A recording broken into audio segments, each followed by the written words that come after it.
अस्सलाम वालेकुम व्यूअर्स, आप सबको एक दफ़ा फिर मेरे यूट्यूब चैनल में खुशामदीद। व्यूअर्स, जैसा कि आप सबको मालूम है कि आज पेशावर डिवीज़न का सिटी का पेपर था और अगर हम उसको हज़ारा डिवीज़न और डी खान डिवीज़न से कंपेयर करें तो ये वाला पेपर इजी था। अब डिपेंड करता है स्टडी पर, जिसने स्टडी अच्छी तरीके से की होगी तो अल्लाह करे कि उसको वो सीट मिल जाए, क्योंकि मैथ का पोर्शन इंतहाई इजी था। सब कुछ 5th 6th 7th 8th math से आया है, बहुत कम 9th और 10th से आया है। इसी तरह जो पाक स्टडी का पोर्शन है वो भी 7th और 8th से आया है। साइंस जो है वो 5th क्लास से भी आया है, वो 7th से भी आया है, वो 8th से भी आया है। तो मतलब अगर आपने थॉरली बुक को स्टडी किया है तो ये पेपर आपके लिए कोई मुश्किल नहीं था। तो चलते हैं अपने मैथ्स क्वेश्चन की तरफ। मेरे पास इसमें क्वेश्चन था कि car is moving with speed of 90 km kilometre per hour, what will be its speed in metre per second. ये क्वेश्चन जो है क्लास 7 से आया हुआ है। मुझे एग्जैक्ट चैप्टर का नेम तो नहीं पता, लेकिन ये आया है क्लास 7th की बुक से, ठीक है। इसमें कहा है कि एक कार है जो मूव कर रही है कितनी स्पीड के साथ, 90 किलोमीटर पर आवर की स्पीड के साथ, और बताएं कि अगर हम इसको मीटर पर सेकंड में इसकी स्पीड कन्वर्ट करें तो हमारे पास क्या आएगा। तो देखिए, हमारे पास 1 km बराबर होता है 1000 मीटर के और 1 आवर बराबर होता है 36 सेकंड के।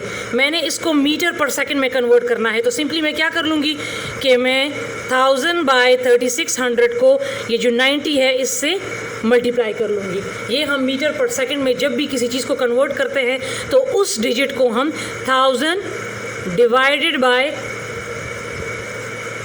3600 से हम क्या कर लेते हैं, हम उसको मल्टीप्लाई कर लेते हैं। तो बस सिंपल इज़ दैट। आप इसकी कटिंग कर लें।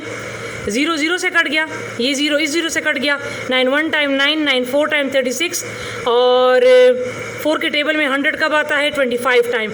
सो the answer is 25 metre per second.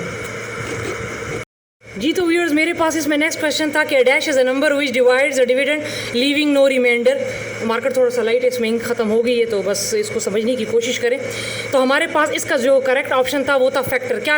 क्या मतलब है कि हमारे पास ऐसी कौन सी चीज़ है जो कि कम्प्लीटली एक डिविडेंड को डिवाइड करती है और हमारे पास उस रिमाइंडर जो है वो कुछ भी नहीं आता। फॉर एग्ज़ाम्पल, अगर हमें कहा जाए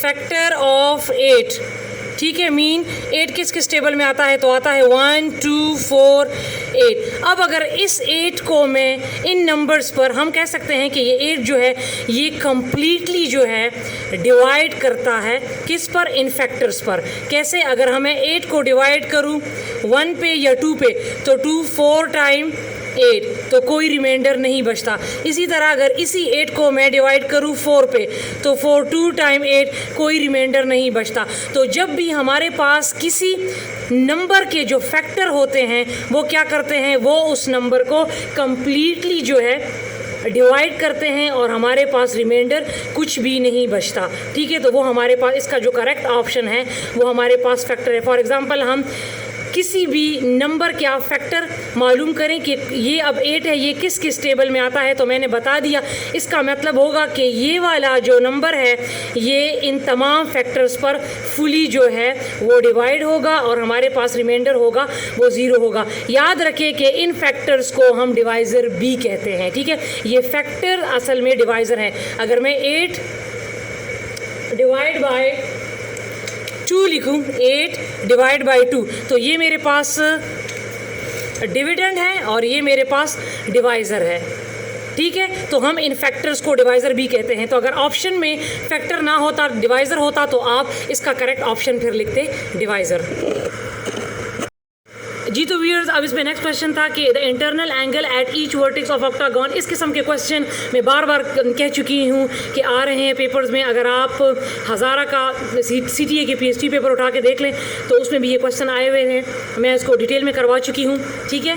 इंटरनल और एक्सटर्नल, ठीक है, इंटीरियर और एक्सटीरियर एंगल को कैसे फाइंड किया जाता है। सबसे पहले आपको ये पता होना चाहिए कि ऑक्टागन के कितने साइड्स होते हैं। तो ऑक्टागन में हमारे पास 8 साइड्स होते हैं। फिर हमारे पास एक फार्मूला है कि सम ऑफ एंगल फाइंड करने का, जो कि है 180 ब्रैकेट में n-2। तो सबसे पहले मैं सम ऑफ एंगल मालूम कर लेती हूँ। तो 180 n मीन साइड्स, ऑक्टागोन में कितने साइड्स होते हैं 8-2, फिर है 180, 8-2 इज 6, इसको इससे मल्टीप्लाई कर लें तो आपके पास आ जाएगा 1080। अब इंटीरियर या इंटरनल एंगल को फाइंड करने के लिए हम क्या करेंगे, आपके पास जो सम ऑफ एंगल आ गया उसको आप डिवाइड कर लें साइड्स पर। कितने साइड्स हैं 8, तो 8 1 टाइम 8, 8 1 टाइम 8 और 2 कैरी हो गए, 8 3 टाइम 24, 4 कैरी हो गए और 8 5 टाइम 40। सो मेरे पास जो करेक्ट ऑप्शन था वो था 135। जी तो व्यूअर्स, इसमें मेरे पास नेक्स्ट क्वेश्चन था कि यू कॉम्प्लीमेंट किसके बराबर है। 7th क्लास से ये आया हुआ है क्वेश्चन, फर्स्ट चैप्टर सेट से। तो हमारे पास जब हमारे पास ए कॉम्प्लीमेंट होता है तो उसका मतलब होता है कि u माइनस ए, अगर b होता है तो इसका मतलब होता है u माइनस बी। मीन हमने उस सेट को u से क्या करना होता है, माइनस करना होता है। अब चूंकि ये u कॉम्प्लीमेंट है तो हमने u को क्या करना है, u से माइनस करना है, ठीक है, u माइनस u। इसका मैं एग्जांपल दे देती हूँ। तो कहता है कि u कॉम्प्लीमेंट हमारे पास किस चीज़ के बराबर होता है, तो मैं एग्जांपल दे के आपको समझा देती हूँ। मेरे पास फॉर एग्जांपल यूनिवर्सल सेट है 1 2 3 4। तो u कॉम्प्लीमेंट फाइंड करने के लिए हम क्या करते हैं, हम u को क्या करते हैं, u से डिवाइड, u को u से माइनस करते हैं, ठीक है। तो 1 2 3 4, 1 2 3 4। तो इसके और इसके दोनों के क्या हो जाएंगे, सेम है, तो ये सब आपस में क्या हो जाएंगे, कट जाएंगे। तो हमारे पास क्या रह जाएगा, एम्प्टी सेट या 5। तो इसका जो करेक्ट ऑप्शन था वो था 5, ठीक है। तो मेरे पास ये क्वेश्चन थे और क्वेश्चन जो है वो इंशाल्लाह मैं अपनी अगली वीडियो में करवाऊंगी।